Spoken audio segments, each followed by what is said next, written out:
March is a busy month for bean counters in Canada. Every province and the federal government will be bringing down a budget.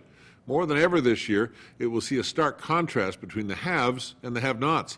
How that picture has changed in a little more than a generation.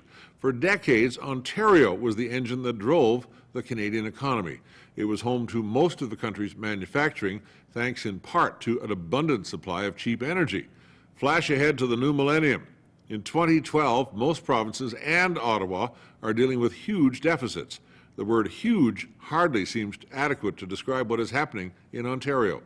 A year ago, Finance Minister Dwight Duncan tabled a budget that called for a deficit of $14 billion. That's billion with a B. Alarm bells rang loudly on Bay Street and elsewhere. Economist Don Drummond was asked to help them find a brighter future, if possible. He concluded that if nothing changes in the way things are done at Queen's Park, Ontario's deficit could grow to $30 billion within 5 years. Comparisons are being made between Ontario and Greece, the most prominent economic basket case in Europe right now.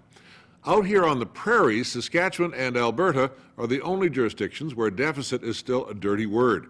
Armed with a huge majority in the legislature, Premier Brad Wall is now warning Saskatchewan residents and municipalities in particular, belts will be tightened when the budget comes down on March 21st.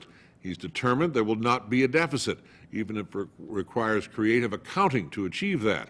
Wall is showing solidarity with Alberta's Alison Redford in a rather strange verbal sparring match with Dalton McGuinty of Ontario. It involves the loonie. A strong dollar tends to favor the western provinces with their resource-based economies, where a weaker dollar makes life easier in Ontario. It amounts to really much ado about nothing, but it does underline a fundamental weakness of Canada's economic structure. If natural resources belong to all Canadians, instead of just those with lucky dirt under their feet, then life would be a lot easier in the month of March. That situation not likely to change in our lifetime, though, and it's unfortunate.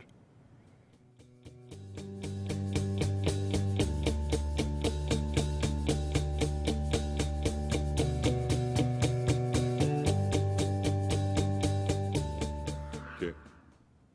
Can you imagine 14 billion 14 deficit billion. 1 year in one province? That's absolutely incredible. Yeah. Wow. Too many zeros. Yes. But, this trustedregina.com, Sarah Wheelwright was talking about. Fabulous idea. That's really exciting. Yeah. Yes, absolutely. Yeah.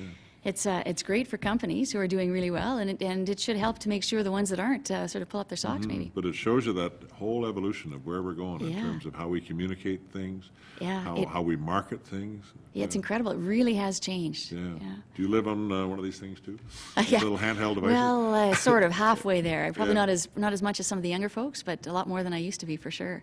Yeah, which is Any bad experiences with plumbers, contractors, things like that? I haven't, but I've heard lots Yeah. of stories from people who've, contractors who, you pay and they disappear and don't come back for months, and, kitchens are half done and things like that. So, if there's a listing of organizations that do good work, wow, those businesses should get lots of great increase in business. Okay, well, they would love to hear from you at trustedregina.com. We'd love to hear from you here too at myaccess.ca. And any suggestions you have for items like that, or comments on what you hear and see on the program, we'd love to get you involved. And we're also looking for volunteers always to help us out, like Jim McLeod behind the camera today as our floor director. Lots of opportunities there. And a big thank you, let me say at this point, to all the folks behind the scenes on today's show. And Virginia, thanks for being along. Well, thank you. It's been fun. Thanks to everybody for watching. That is Talk of the Town.